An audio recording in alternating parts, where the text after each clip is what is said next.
नमस्कार, मैं हूं संदीप कुमार तिवारी और आप देख रहे हैं पब्लिक हेल्प यूपी।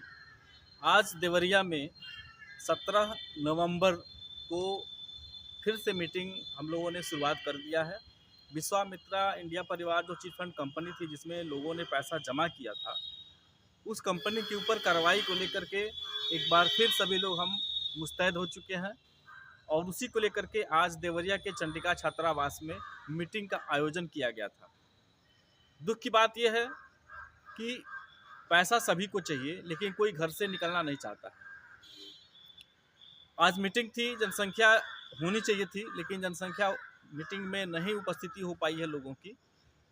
ये जो सभी लोग यहाँ मौजूद हैं, यही लोग मीटिंग में आए हुए हैं और ये लोग बढ़ चढ़ के हमेशा हिस्सा लेते हैं कि कार्रवाई हो और लोगों का भुगतान हो सके। तो मैं बस ये बता देना चाहता हूँ कि सरकार की तो मंशा है ही नहीं कि निवेशकों का भुगतान हो सके, क्योंकि मामला बिल्कुल साफ है, आईने की तरह से दिखता है। आप अगर देखने का प्रयास करें तो मैं आप लोगों को दिखा भी सकता हूं।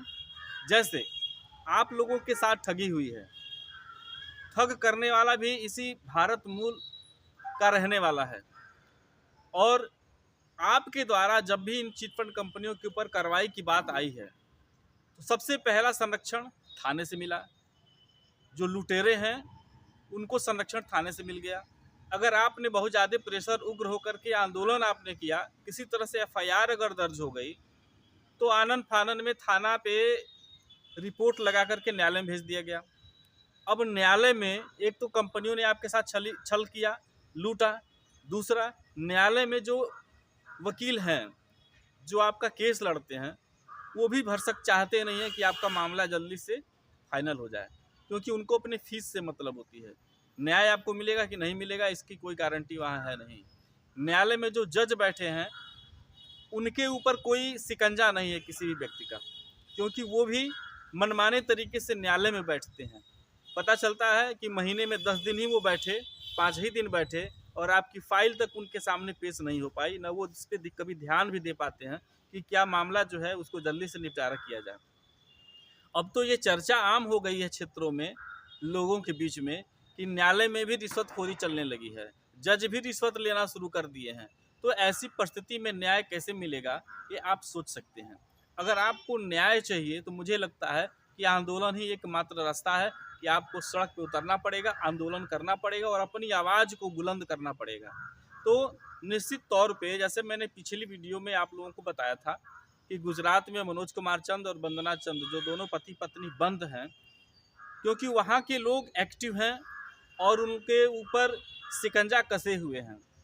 और ये शिकंजा कसने का देन है कि उसने कहा था न्यायालय में कि हम 50% तक का भुगतान जो है यहाँ करना चाहते हैं, लेकिन जब वकीलों के द्वारा ये पूछा गया कि आप किस तरह से 50% का भुगतान करेंगे, ब्याज सहित करेंगे या मूलधन का 50% करेंगे और कैसे करेंगे, इस पे वो जवाब नहीं दे पाए थे, इसलिए उनकी खारिज कर दी गई जमानत याचिका और वो अभी भी जेल में बंद है।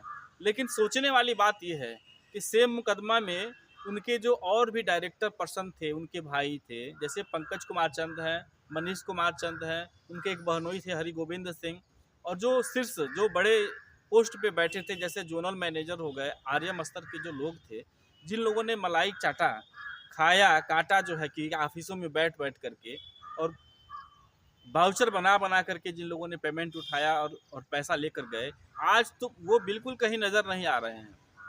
ऐसी परिस्थिति में मैं सीधे तौर पे आग्रह करता हूं और निवेदन भी करता हूं उन जमाकर्ताओं से, कार्यकर्ताओं से कि आप सभी लोग अब जाग जाइए, क्योंकि अपने हक की लड़ाई आपको खुद लड़नी पड़ेगी।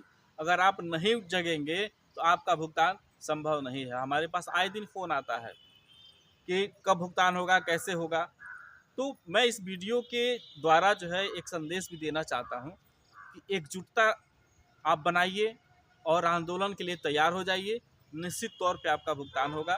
तो मैं फिर अब इस देवरिया जनपद से हम लोगों ने एक बिगुल फूंक दिया है कि हम लोग अब पीछे नहीं हटेंगे, आवाज़ उठाएंगे, जनसंख्या चाहे जो भी हमारे पास हो। लेकिन अगर आप चाहते हैं कि हमारे इस संगठन को और मजबूती मिले, बल मिले, तो कृपया आप सभी लोग हम लोगों से जुड़िए और हर मीटिंग में ज़्यादा से ज़्यादा संख्या हो, उसके लिए आप प्रयासरत हों और हर व्यक्ति 2 लोगों को अपने साथ लेकर के हर मीटिंग में यहाँ उपस्थित हो, ताकि आगे की लड़ाई हो सके। तो बने रहिए हमारे साथ, और इस तरह से आप लोगों को विश्वामित्रा इंडिया परिवार की जानकारी अगर प्राप्त करनी है तो इस चैनल को सब्सक्राइब जरूर कर लीजिएगा। और हम लोगों से जो भी बातें हैं आप टेलीफोन के द्वारा कर सकते हैं, लेकिन समय का ध्यान में रखते हुए। बहुत सारे ऐसे लोग हैं जो रात को 10 बजे, 11 बजे, 12 बजे रात को भी फ़ोन लगा देते हैं। तो इस तरह से अगर करेंगे तो मैं फ़ोन नहीं उठाऊंगा, क्योंकि दिन में अगर आप बात करते हैं तो मैं ज़रूर फ़ोन का जवाब दूंगा। लेकिन आप लोग एकजुट रहिए और अपने भुगतान की मांग करिए। इन्हीं सब शब्दों के साथ जय हिंद।